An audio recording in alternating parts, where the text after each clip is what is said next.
As a child, like many other boys and girls, I played with Legos. I was fortunate enough to have a small treasure trove of the plastic bricks, which I worked at with equal measures fervor and glee. Many times I did not know what I wanted to build until the pieces started to assemble in my hands. I could make anything: the coolest race car, or a laser shooting plane, maybe unique buildings, or a totally sweet gadget to aid in my other creative fantasies.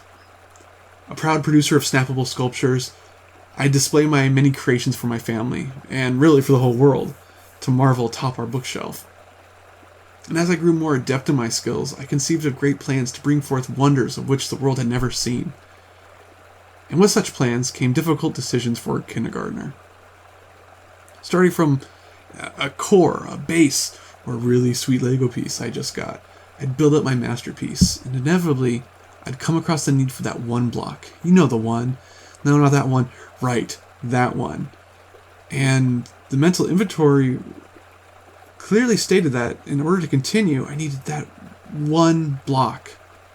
But it was there, in a rad, already completed project atop the bookcase. Many years later, I would be studying at college. Not unlike Legos, it was fun and a freeing time to use my skills and creativity. I performed well in high school, graduating with college credits already, and I walked into my first collegiate class, ready to become an engineer. I had a knack for math, a love for science, praise and support of teachers and family, but despite all that, I'm here today to say that I couldn't do it. Through many factors. Not studying, not getting help, distractions, other interests, mostly my own arrogance, I didn't succeed. And after a year and a half of college, thousands of dollars, I was under a 2.0 GPA and was put on academic probation. I had 1 quarter of school to turn myself around, or the school would kick me out. Luckily for me, universities rather liked the money being spent on them, and I was put in contact with a counselor named McCoy. McCoy looked like the competitor brand doppelganger of author Jim Butcher, and he helped to create a plan to get my head above the 2.0 line.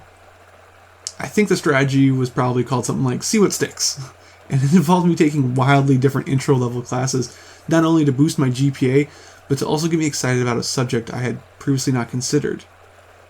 By the end of that recovery quarter, I was over a 2.0.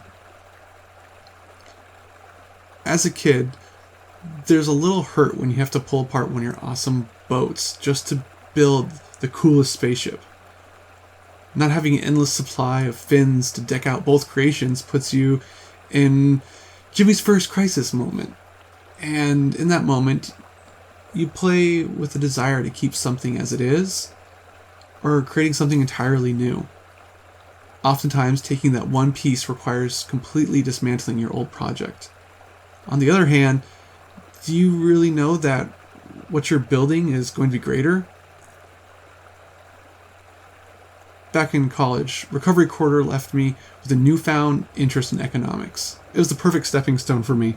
Still had math. It had systematic relations, had laws, abstraction, but a worldly application, all without a single lab class. I also found that the classroom level interaction during lecture was much higher than in my previous path, another benefit that helped me along and built my confidence. It made me curious, and so I explored more options and narrowed my focus the following quarter into a handful of topics. However, in the background, the clock was ticking. Credits were piling up, and soon I had to declare a major.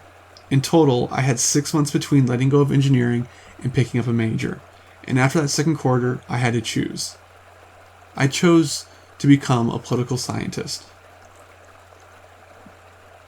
There's never enough time for play in a child's world. Not that as an adult I have all the free time in the world, but I ultimately get to do as I want. But a child's life is often structured by the parent. When I sat engrossed with my Legos, I did so at the kitchen table. There, I could have all my work laid out before me, and time was a distant concern, so I schemed and refined my craft. But dinner time, or bedtime, or stop making so much noise rustling around with that bin of Legos time often severed my session with little or no warning. In reaction, there wasn't much that I could do but to try to quickly wrap up the last of the plan, or to preserve an existing plan for the next time. Because there was always a next time to be had. My college story ends very happily. My choice of major took me many places I wouldn't have imagined prior to the probation I was on. I learned a great deal about our culture and institutions, about history and philosophy, as well as current events and unique problems facing our world, all without having to leave the classroom. I still had fun and retained my engineering and hard science friends. I worked briefly and celebrated with a successful governor's campaign internship. And this was all before graduating on time. And as we march towards the future, I continue to find new ways to reflect on how fortunate everything turned out. You see, we have a grand image in our minds that we move towards. From the youngest of us playing with Legos to those of us who are making major life decisions. Small pieces and events create and change our goals. Sometimes the next step in the process requires investments from other goals, often with no clear or immediate payoff.